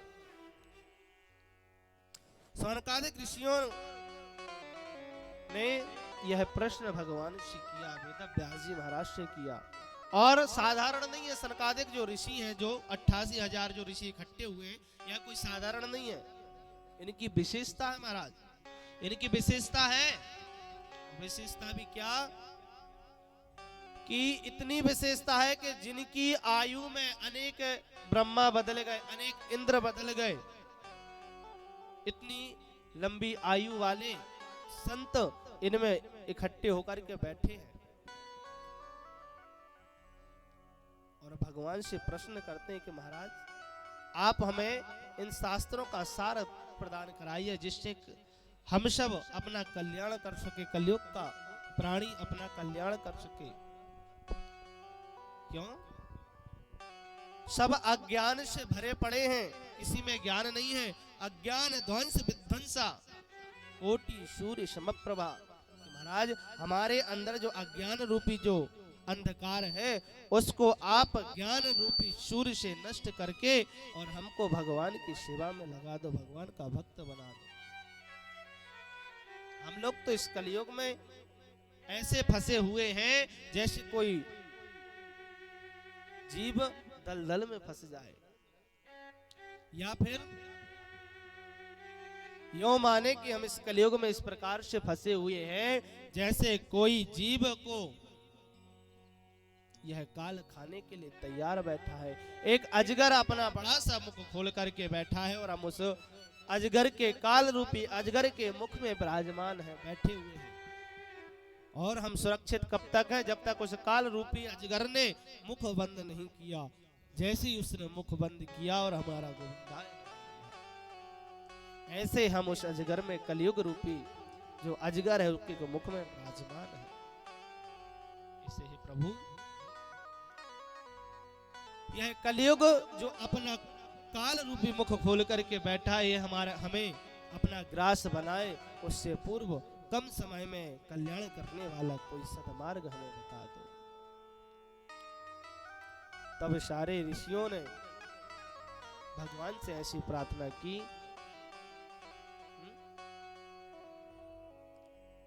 तब श्री सूत जी महाराज ने समस्त शास्त्रों का जो सार है उसको अवगत कराया है, भागवत रूपी गंगा श्रवण कराने को प्रारंभ किया है और बोले हे ऋषियों, तुम लोग धन्य हो जो आपने जीव कल्याण के लिए यह कथा सुनने की इच्छा रखी है, क्योंकि वास्तव में अभी जितने शास्त्र हैं आगे ना जाने कितने शास्त्र और बढ़ जाएंगे। कितने शास्त्र बढ़ जाएंगे।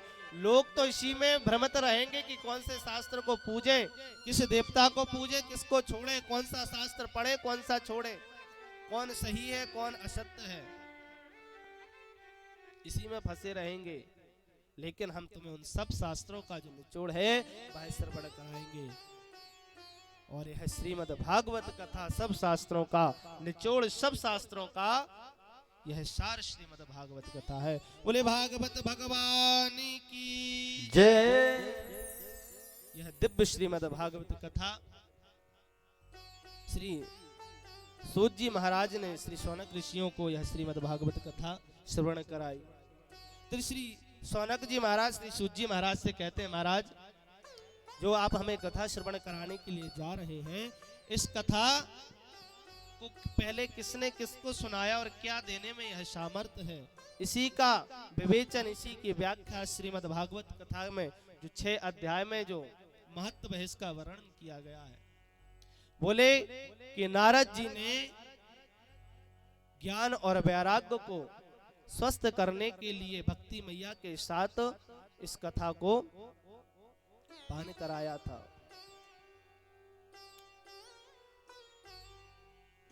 कि एक बार नारद जी महाराज बड़े सत्संग की इच्छा से, प्रेम की इच्छा से, भगवान की कथा सुनने की इच्छा से भ्रमण कर रहे थे अनेक देश में। और भ्रमण करते करते जब उनको कहीं सत्संग ना मिला, समय बहुत कम है और आप लोगों ने कथा सुनी है, तो सिर्फ स्पर्श करते हुए हम आज के क्रम को आगे बढ़ाएंगे। कल विस्तार से कथा का आनंद लेंगे। तो नारद जी घूमते घूमते वृंदावन आए और वृंदावन में आकर के नदी के किनारे, यमुना जी के किनारे देखा कि काफी स्त्रियां इकट्ठी खड़ी हुई हैं और बीच में 2 वृद्ध पड़े हुए हैं और एक स्त्री विलाप कर रही है, रो रही है। नारद जी ने आकर के पूछा कि देवी तुम कौन हो? तो परिचय हुआ कि जो स्त्री रो रही है वह तो भक्ति है और जो वृद्ध पड़े हुए हैं वह ज्ञान और वैराग्य है, जो भक्ति मैया के ही पुत्र हैं। और भगवान की नगरी वृंदावन में इस दृश्य को देखा तो पूछा कि यह आपके बालक हैं? भक्ति मैया ने कहा हाँ महाराज, लेकिन समय की विडंबना देखो, जो माँ है वह तो नव युवती बनकर खड़ी है और पुत्र 90 साल के वृद्ध होकर के पड़े हुए हैं। महाराज अगर यह स्थिति रही तो मैं तो वृंदावन क्या, मैं तो पूरे भारत वर्ष को छोड़कर के चली जाऊंगी, मुझे नहीं रहना।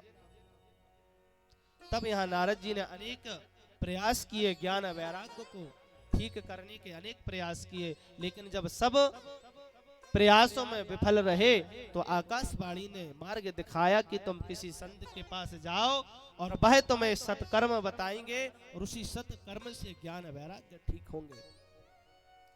और नारद जी उसी सत्कर्म की इच्छा को लेकर के अनेक देशों में भ्रमण करते हैं और भ्रमण करते हुए उनको बद्री विशाल में सनक सनंदन सनातन सनत कुमारों का दर्शन हुआ, उनको सारा वृत्तांत बताया और सारा वृत्तांत बताने के बाद सनत कुमार आए और आकर के ज्ञान वैराग्य के साथ माँ भक्ति को सुंदर यह भागवत की कथा का पान कराया। नारद जी को पहले बताया कि उनका जो वृद्ध अवस्था है वह श्रीमद् भागवत से ही पूर्ण होगी, उससे समाप्त होगी। उनको यह श्रीमद् भागवत कथा सुना, अनेक प्रकार से समझाया और ज्ञान वैराग्य इसी भागवत रूपी गंगा से ही उनको नव युवक बनकर के भक्ति मैया के साथ प्रकट होकर के ताता थैया नाचने लगे। यह ऐसी दिव्य श्रीमद् भागवत कथा है। जब इस प्रकार से नारद जी ने ज्ञान वैराग्य को स्वस्थ करने वाली है भागवत कथा का परिचय दिया और सुनाया और सबने देखा कि सब संतों के मध्य भक्ति मैया ना जाने कब आकर के प्रकट हो गई और ज्ञान वैराग्य के साथ नाचने लगी। 88,000 ऋषियों ने इस दृश्य को देखा, गदगद हो गए, प्रसन्न हो गए, भागवत की अनेक श्लोकों के साथ वेदों के साथ स्तुति गाने लगे और स्तुति गाते गाते बड़े नाचते हुए प्रश्न करते हैं, महाराज यह कथा जो आप श्रवण करा रहे महाराज, यह ज्ञान और वैराग्य और भक्ति को देने वाला है या कुछ और भी? बोले महाराज सब करने में सामर्थ्य है। बोले महाराज हमारा एक प्रश्न है। बोले हाँ कौन सा प्रश्न? बोले कि अगर कोई व्यक्ति भगवान को पाना चाहे तो इस भागवत से पा सकता है? बोले हाँ जरूर। बोले अगर वो पाप जो जीव कथा सुने वह पापी हो, जिसने भगवान का कभी नाम ना लिया हो, उसका उद्धार करने में सामर्थ्य है?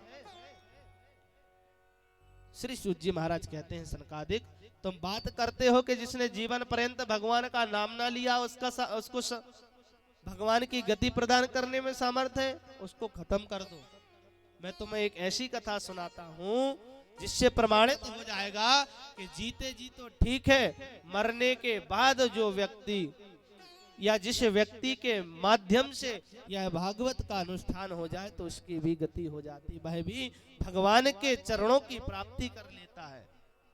बोले महाराज हम ऐसे आपके वचनों पर विश्वास नहीं करेंगे। तो बोले कैसे करोगे? बोले कोई प्रमाण हो तो सुनाओ, प्रमाण हो तो दो। तब श्री वेदव्यास जी महाराज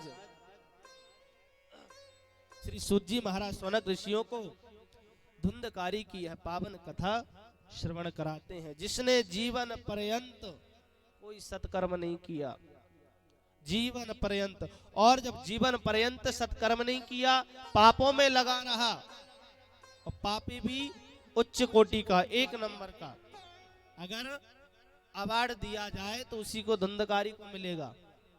इतनी उच्च कोटि का यह पापी हुआ जिसने भगवान का नाम तो लेने की दूर की बात है, अनेक पाप किए। पाप भी कैसे? आप लोगों ने कथा सुनी है कि धुंधकारी जिस रास्ते से निकल जाए और अगर बच्चे खेल रहे हो आसपास कुआं हो तो खेलते हुए बच्चों को उठा करके कुएं में डाल दे। जहां लड़ाई ना हो रही हो वहां लड़ाई करा के आ जाए। ऐसी कोई वस्तु नहीं जिसको उसने चुराया ना हो। वैश्याओं का संग करता है, अनेक पाप कर्म उसने जीवन में किया और जब मरा तो भयंकर प्रवृत्ति योनि में पहुंचा। जिसका कल्याण श्री गोकर्ण जी महाराज ने इस भागवत कथा को श्रवण करा करके किया है, ऐसी यह दिव्य श्रीमद् भागवत कथा है। तो आज अपनी वाणी को हम यहीं विराम करते हैं। कल कथा का द्वितीय दिवस है जिसका समय प्रतिदिन 1 से 4 बजे का रखा गया है। आज समय काफी हो गया, आप लोग भी बहुत चल के आए हो, भ्रमण किया नगर यात्रा में, और हम जबरदस्ती यहाँ बिठा के रखे हैं। तो हम समझ सकते हैं कि आज मन तो मनीराम जी कहीं और घूम रहे होंगे, तो और समय भी पर्याप्त हो ही चुका है। तो आज अपनी वाणी को हम यहीं विराम देंगे। कल कथा के पुनः क्रम में प्रवेश करते हुए कल से सुंदर 6 दिन तक यह दिव्य श्रीमद् भागवत कथा हम सब श्रवण करेंगे। आज और कुछ अव्यवस्थाएं भी हैं तो प्रयास करेंगे। आप सभी की यह कथा है, याद एक चीज और, यह कथा किसी व्यक्ति विशेष की नहीं है, यह कथा आप सबकी है। क्योंकि देखो माइक से कथा चल रही, अगर किसी व्यक्ति विशेष की होती तो भैया बंद कमरे में हो जाती कि नहीं? जजमान जी को ले जाते, कमरे में ताला लगाते और हम सुना देते। हाँ, अब यह कथा तो ऐसी हो रही है कि व्यक्तिगत है, हम चाहे तब भी लोग सुनेंगे और ना चाहे तब भी सुनेंगे, है कि नहीं? अब हम सोचे कि हम जजमान जी को सुना दें, पड़ोसी को ना सुनाई दें, तो सुनोगे कि नहीं? सुनने में तो आएगी। तो यह कथा आप सबकी है और आप सबके सहयोग से यह कथा है। तो आप सब समय का ध्यान रखते हुए कल हम आपको नियम भी बताएंगे, कथा सुनने के क्या नियम, एक नियम कल हम आपको सब कुछ श्रवण कराएंगे। आज आइए एक बार भगवान के नाम का आश्रय लेते हुए आरती करते हुए आज अपनी प्रथम दिवस की इस वाणी को यहीं पर विराम देंगे। कल से पुनः समय के साथ कथा प्रारंभ करेंगे। 1 से 4 समय का आप लोग विशेष ध्यान रखना, जो लोग बैठे हैं वो भी और जो लोग मेरी आवाज को सुन रहे हैं वो भी। कथा का समय 1 से कितना है? 4। तो आप लोगों को 12:30 बजे तक तो काम हो जाते होंगे घर के, हो जाते कि नहीं? 12:30 बजे तक आप लोग घर के कार्य विश्राम करके 1:45 आकर के विराजमान हो जाए, क्योंकि कथा 1 बजे प्रारंभ हो जाएगी और 1 से ठीक 4 बजे तक चलेगी।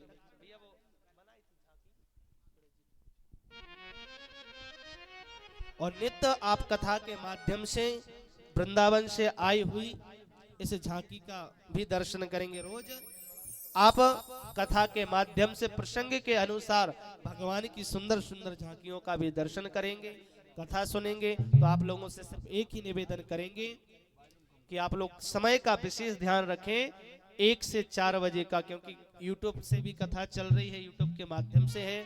तो कुछ लोग बाहर से भी सुनते हैं, तो वो लोग आकर के बैठ जाते हैं कि 1 बजे कथा शुरू हो जाए तो हम लोग श्रवण करें, तो वो लोग भी इंतजार करते हैं। आज प्रथम दिवस था तो विलंब हुआ, लेकिन कल ठीक 1 बजे से 4 बजे तक कथा YouTube के माध्यम से भी श्रवण करने के लिए मिलेगी। जो लोग यहाँ न श्रवण कर पाए हों वह घर जाकर के YouTube से आज की कथा सुन सकते हैं और रोज श्रवण कर सकते हैं। आइए 2 मिनट भगवान के नाम का आश्रय और उसके बाद कथा क्रम में प्रवेश। बोल वृंदावन में हरिलाल की जय। कबिया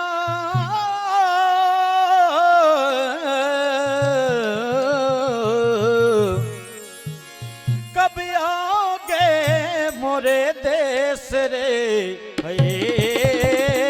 कब आओगे मोरे देश रे मुरलिया वाले ओ सवरिया प्यारे कब आओगे मोरे देश रे मुरलिया वाले कब आओगे मोरे देश रे कब आओगे मोरे देश रे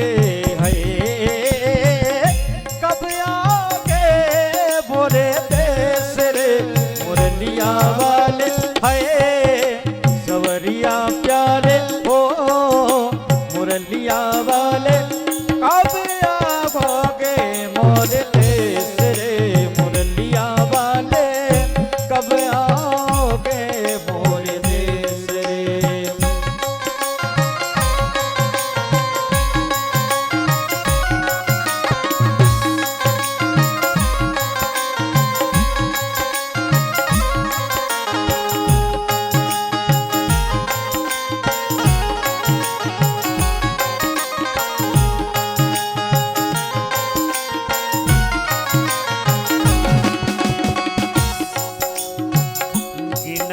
गिनत मोरी उंगली थक गई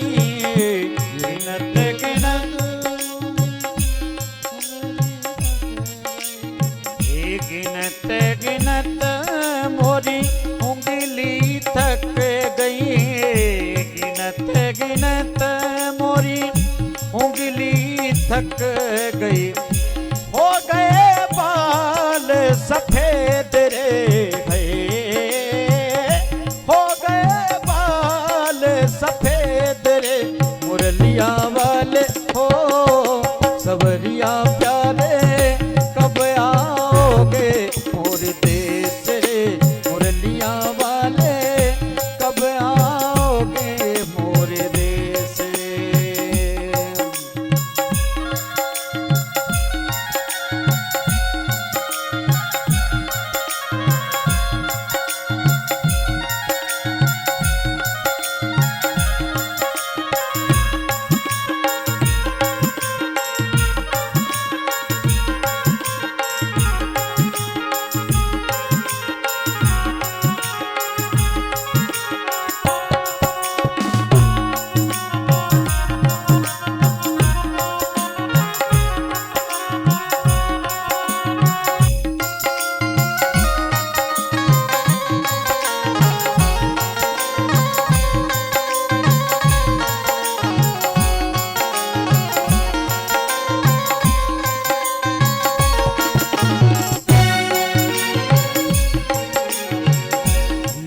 लिख चिट्ठियां हार गई में लिख चिट्ठियां हार गई में लिख चिट्ठियां हार गई में लिख लिख चिट्ठियां हार गई में,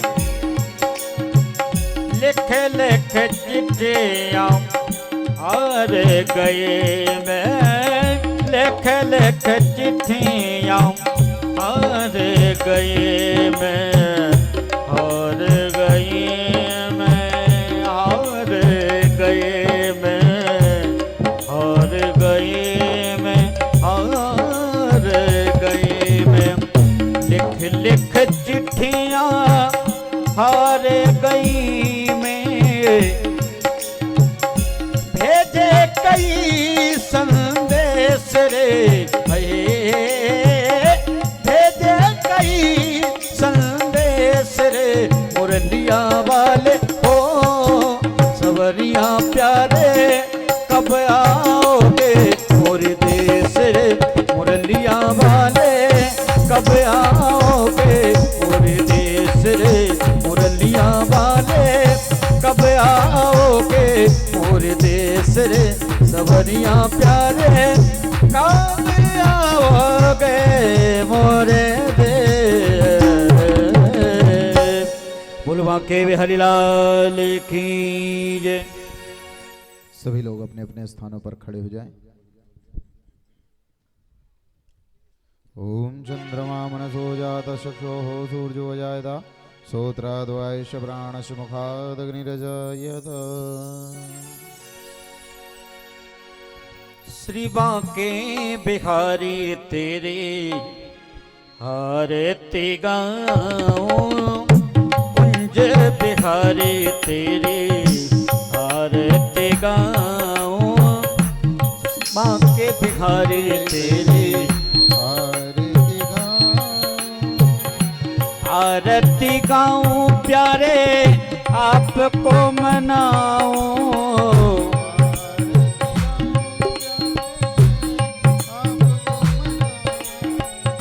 बांके बिहारी तेरे आरती गाऊं, बांके बिहारी तेरे आरती गाऊं।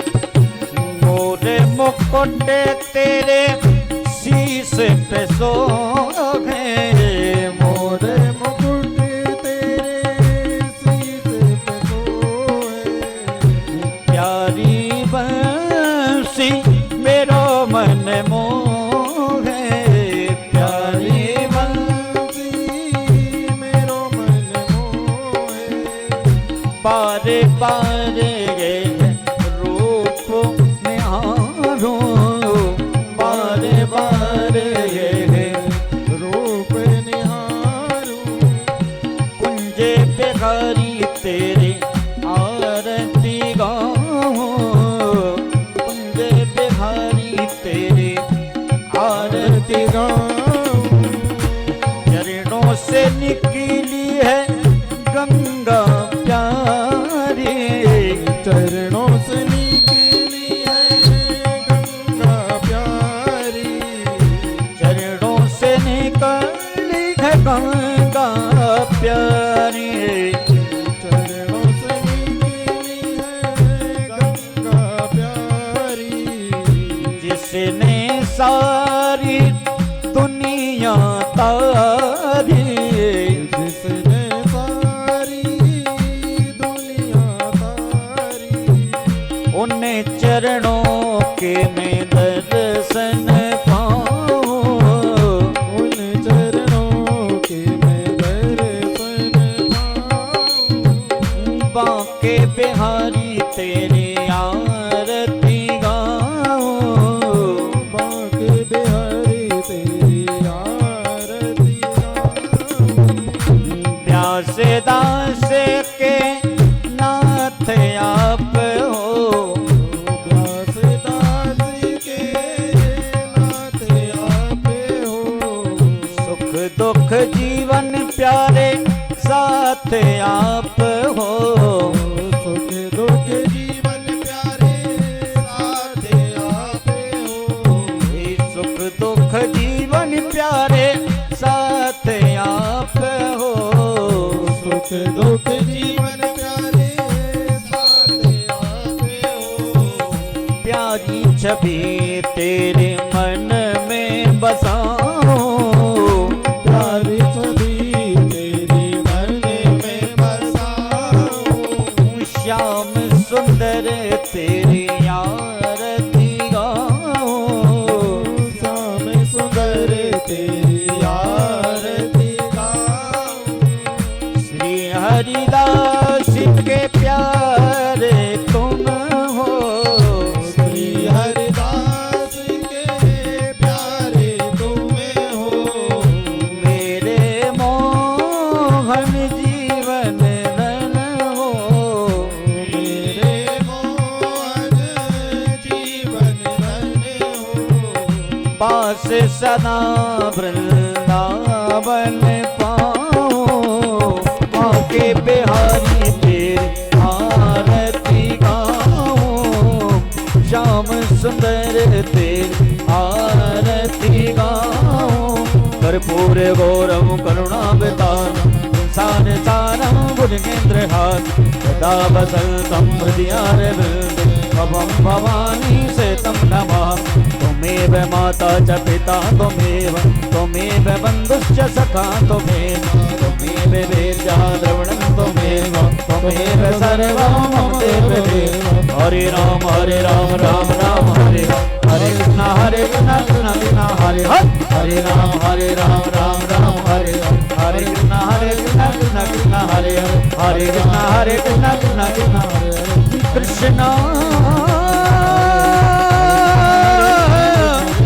हरे कृष्ण हरे कृष्ण हरे हरे। जलं जलेन उदयतलीकरणं पुष्पै देवादिवन्दनं महारोग्यार्थे जलं सम्प्रोक्षामन्द्राभिवन्दनं पुष्पादिवन्दनं महाहस्ते पुष्पं जादायः अधमन्त्रपुष्पाञ्जलिः। ॐ जनेन जयमय चन्ददेवासानि धर्माणि वृतमान्यः तन्नादेहनाकं महिमानः सचन्द्रचन्द्रपूर्वे साध्याः सन्ति देवाः।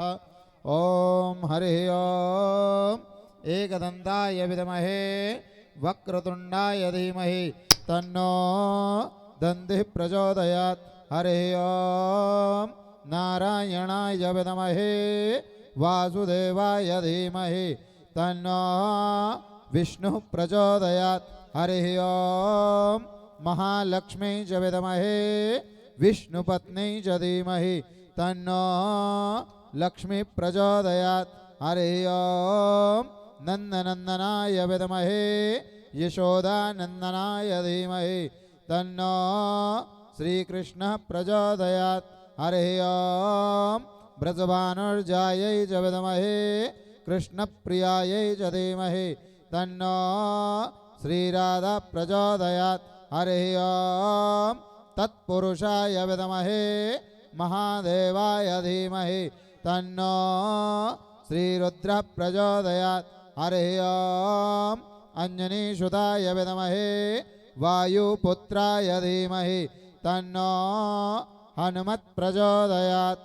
सेवन्ते कामकुलचम्पकपाटलाब्जे पुण्यगजादिक